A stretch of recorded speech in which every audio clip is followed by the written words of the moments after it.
Normandy, France. Late July 1944. The night air hangs thick with cordite and diesel smoke. Somewhere beyond the hedgerows, German machine guns rattle in short, controlled bursts. Medics work under flashlight beams, dragging wounded infantrymen into shallow ditches. The Normandy breakout has begun, but Allied soldiers are dying by the hundreds before they ever reach the enemy.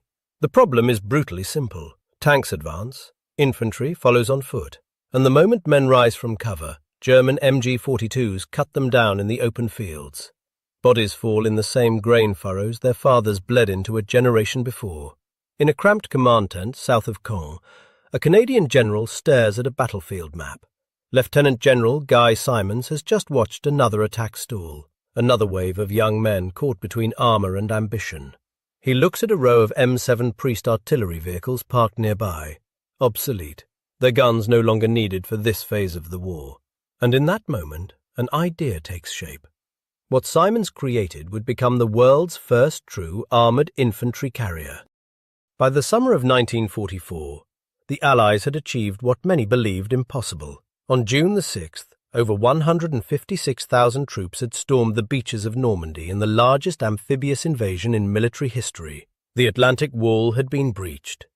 Hitler's fortress Europe was no longer impenetrable. But victory on the beaches was only the beginning.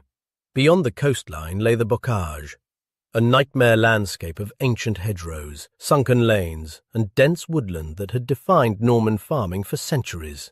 Each field was enclosed by earthen walls topped with thick brush, some over 6 feet tall. Roots, centuries old, held the barriers together like natural fortresses.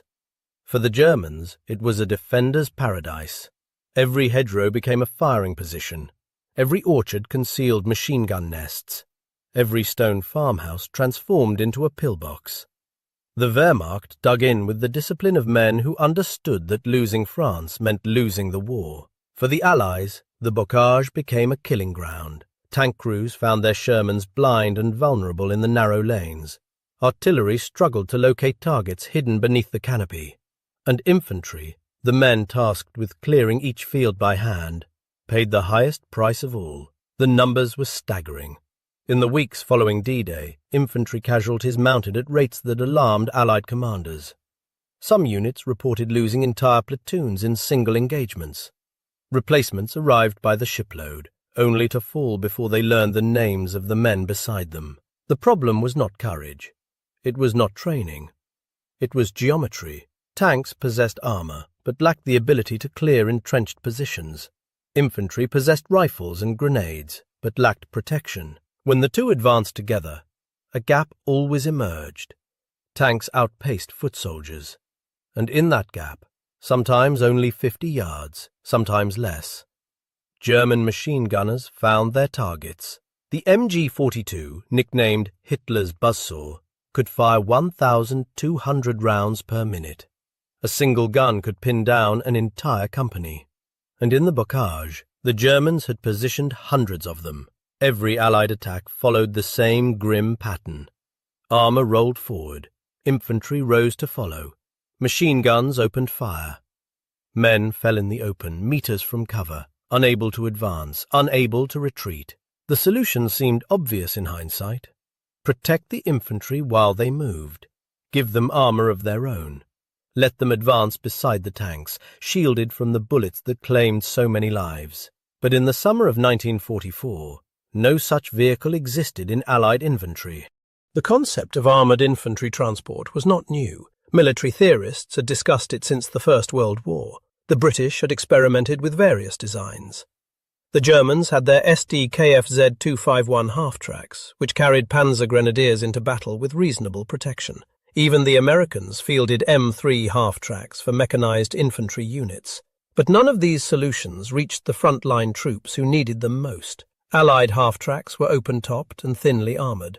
They offered protection against shell fragments and small arms at range. But against direct machine gun fire at close quarters, they were death traps.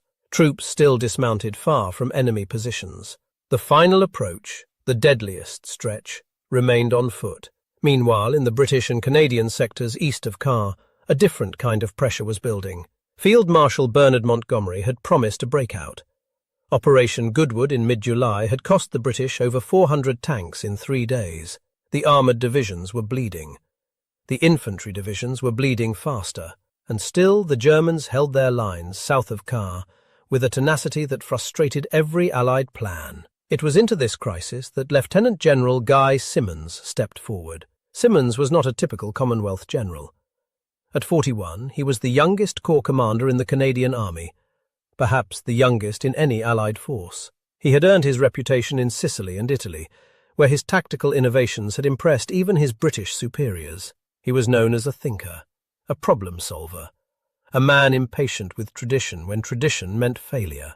Now commanding 2nd Canadian Corps, Simonds faced an impossible task. Operation Totalize was scheduled for early August, a major offensive aimed at breaking through German defences south of Caen and closing the Falaise Gap. Success could trap 2 German armies. Failure would mean thousands more dead in the Norman soil. The plan called for infantry to assault heavily fortified positions defended by the 12th SS Panzer Division and the 1st SS Panzer Division, hardened troops who would not break easily. Simonds knew his men could not cross that ground on foot. Not against those guns, not against those defenders. He needed to put infantry inside armour. Real armour. Not half-tracks, not scout cars. Something that could absorb punishment and deliver soldiers directly onto the objective. And that was when he noticed the M7 priests sitting idle in rear areas. Their 105mm howitzers no longer required for the coming operation. What he saw was not obsolete equipment. He saw potential. Guy Simonds understood that bold ideas meant nothing without execution. He had less than 2 weeks before Operation Totalize launched.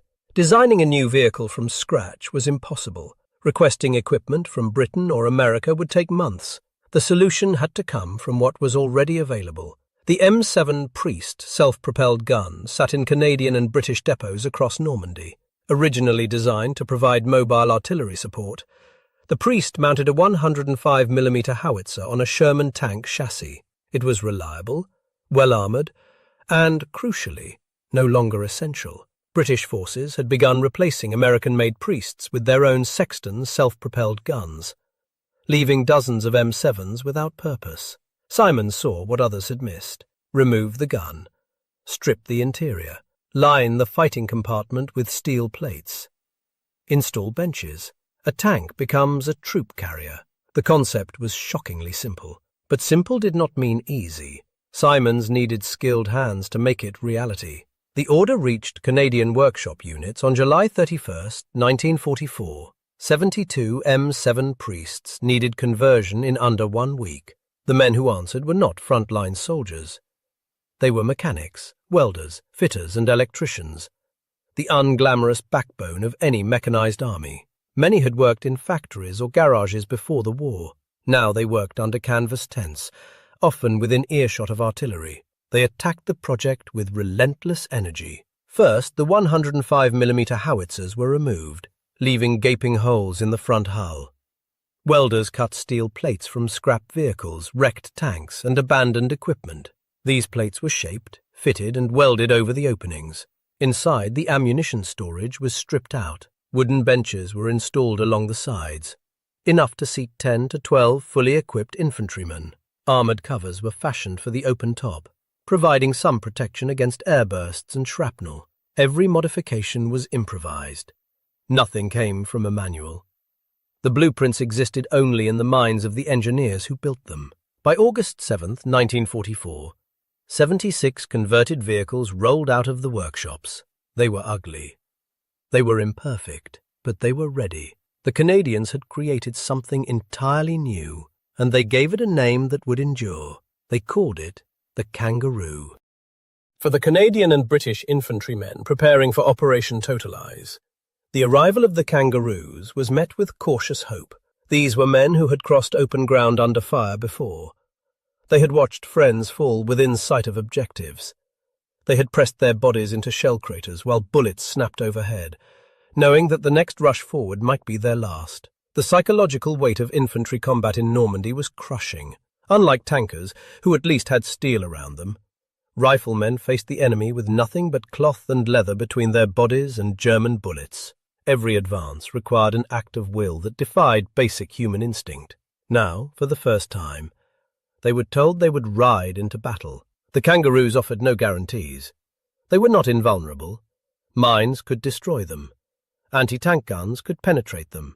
But against the machine guns that had claimed so many, against the MG-42s that haunted every infantryman's nightmares, they offered genuine protection. For soldiers who had learned to expect death in the open, even imperfect armor felt like salvation. Across the lines, German commanders had built their defensive doctrine around a simple assumption.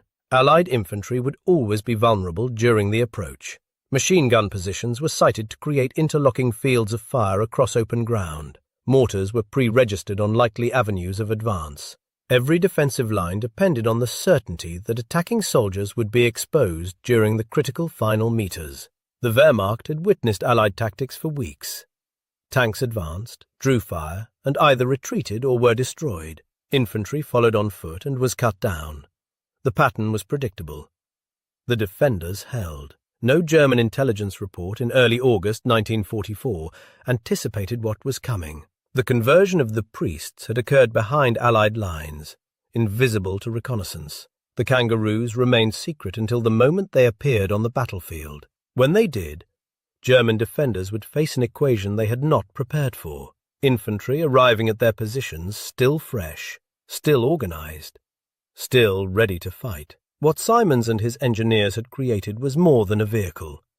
It was a tactical concept, one that would reshape combined arms warfare for decades.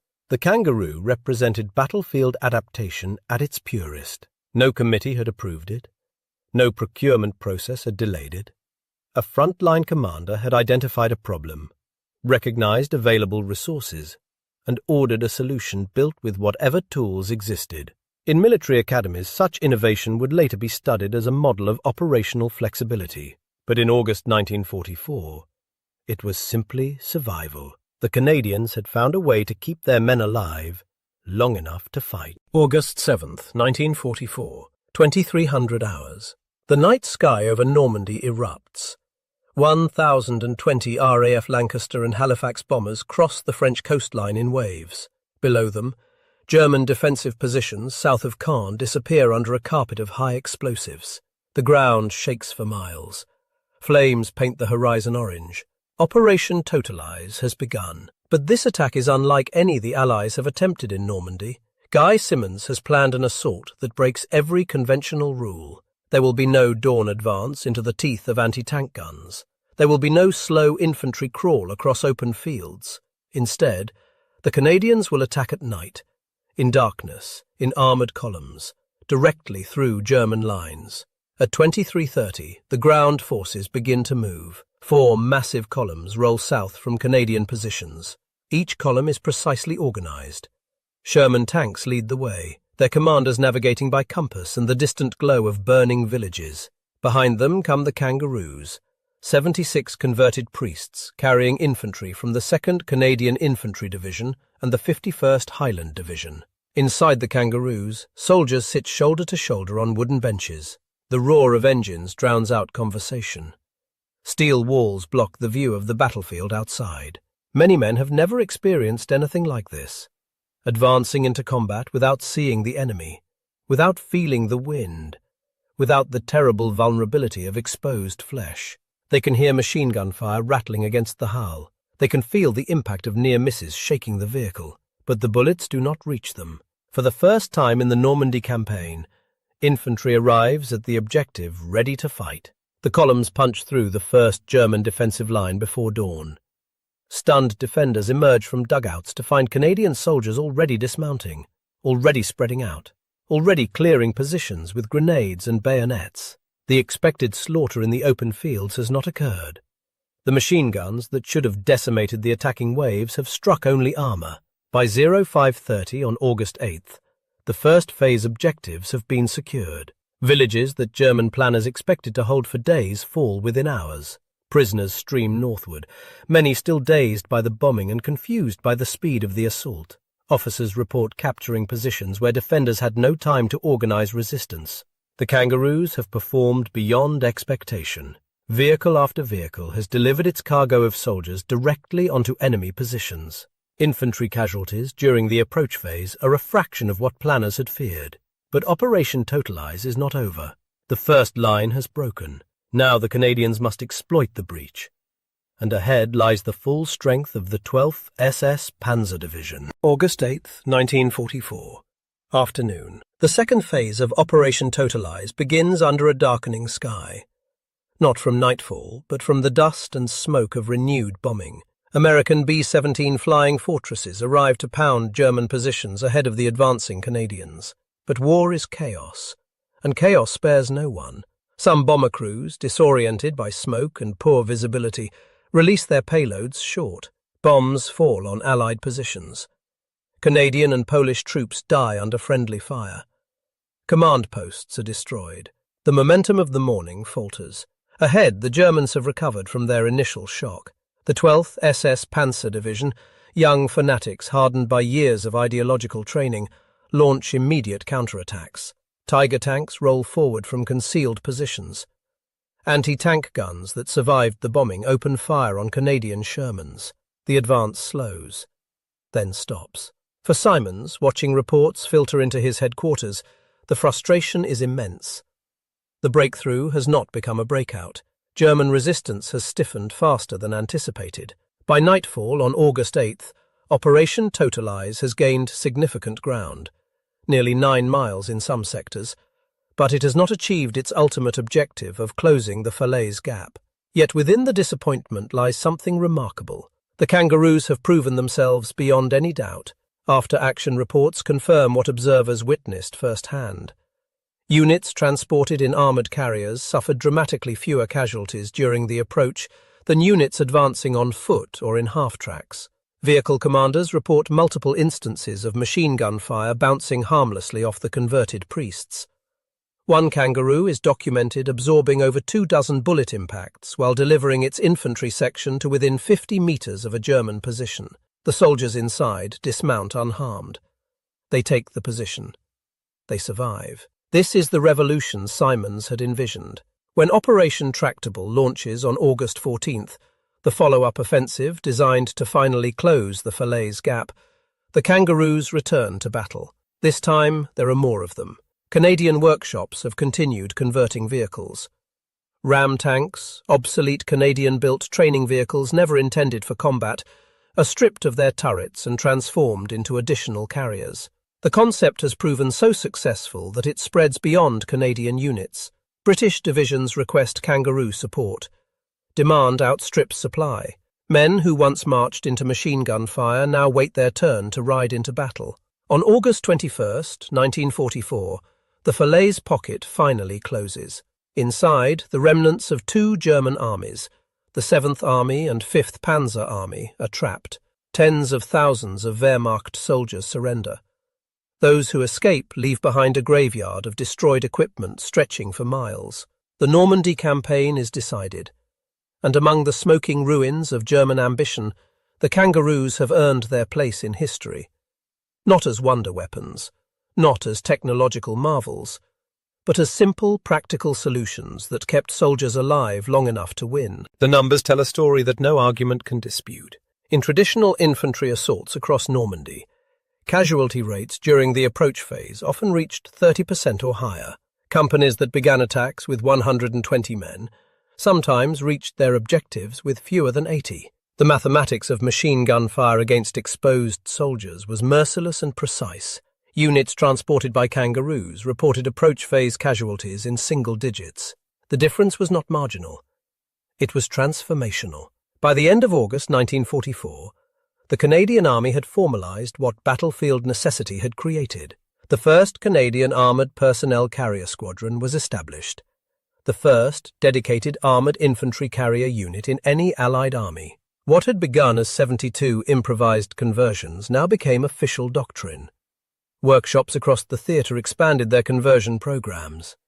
The M7 Priest remained the primary donor vehicle, but Canadian engineers adapted the concept to whatever hulls became available. Ram tanks, Shermans with damaged turrets, even captured German vehicles. Anything with armour, an engine and interior space could become a carrier. The The British Army, initially skeptical of Canadian improvisation, quickly recognized the value of what Simons had created. By September, British armoured divisions were requesting kangaroo support for their own operations. The concept spread through the 21st Army Group like doctrine should. Proven in blood. Adopted by necessity. For the soldiers who rode inside these converted vehicles, the experience changed their relationship with the battlefield. Men who had known only the terror of exposed advances now possessed something their predecessors never had, a reasonable chance of reaching the enemy alive. This was not invincibility. Kangaroo still burned when hit by anti-tank rounds. They still detonated on mines. Crews and passengers still died when luck ran out. But the calculus of infantry combat had shifted permanently. Aftermath. Part 2. Guy Simons emerged from Normandy with his reputation secured. The officer who had conceived the kangaroo went on to command 1st Canadian Army in the final months of the war. His innovations in combined arms tactics influenced military thinking for generations. After the war, he rose to become Chief of the General Staff, the highest-ranking officer in the Canadian Army. But Simons always deflected personal credit for the kangaroo. In interviews and official reports, he emphasized the work of the engineers and workshop personnel who had translated a simple idea into functional vehicles in less than a week. The concept was his. The execution belonged to hundreds of mechanics whose names never appeared in history books. The legacy of their work extended far beyond 1944. When the Korean War erupted in 1950, armies on both sides employed armoured personnel carriers as standard equipment. The lessons of Normandy had been absorbed. Infantry advancing without protection was no longer acceptable doctrine. The American M113, introduced in 1960, became the most widely used armoured personnel carrier in history. Serving in Vietnam, the Gulf War, and conflicts across the globe, its lineage traces directly back to the improvised kangaroos of August 1944. Modern infantry fighting vehicles, the Bradley, the Warrior, the Marder, all descend from the same principle that Simons recognized in a Norman field. Soldiers must be protected during the approach. Armour and infantry must arrive together. The kangaroo itself faded from service after 1945. The converted priests and rams were scrapped or abandoned. Few survive today in museums or memorials. The vehicle was never beautiful, never elegant, never designed for permanence, but its impact endures in every mechanized infantry unit that rolls into battle today. Every soldier who dismounts from an armored vehicle under fire owes a debt to Canadian engineers who cut steel and welded plates under canvas tents 80 years ago. They asked no recognition. They received little fame. They simply solved a problem and saved lives. War rarely rewards genius. It rewards adaptation. The great commanders of history are remembered for their bold strategies, their sweeping victories, their names etched into monuments and textbooks. But the soldiers who survive remember something different. They remember the small things, the equipment that worked, the decisions that kept them breathing. Guy Simons did not invent a wonder weapon. He did not unlock some secret of warfare that had eluded all others. He simply looked at a problem, infantry dying in the open, and asked why existing resources could not solve it. The answer was that they could. No one had tried. 72 obsolete artillery vehicles became 72 armoured lifeboats. Thousands of soldiers rode them into battle and emerged to fight another day. Some of those men went home after the war. They raised families. They grew old. They lived entire lives that would not have existed if they had walked those final meters on foot. This is the quiet arithmetic of battlefield innovation. It does not appear in casualty figures or victory tallies. It exists only in the lives that continued, in the children born, the homes built, the ordinary decades that followed extraordinary survival. The kangaroo was never elegant. It was welded scrap and wooden benches and engine noise so loud men could not hear themselves pray. But it worked, and in war, nothing else matters. If you found this story as compelling as we did, please take a moment to like this video. It helps us share more forgotten stories from the Second World War. Subscribe to stay connected with these untold histories. Thank you for watching, and thank you for keeping these stories alive.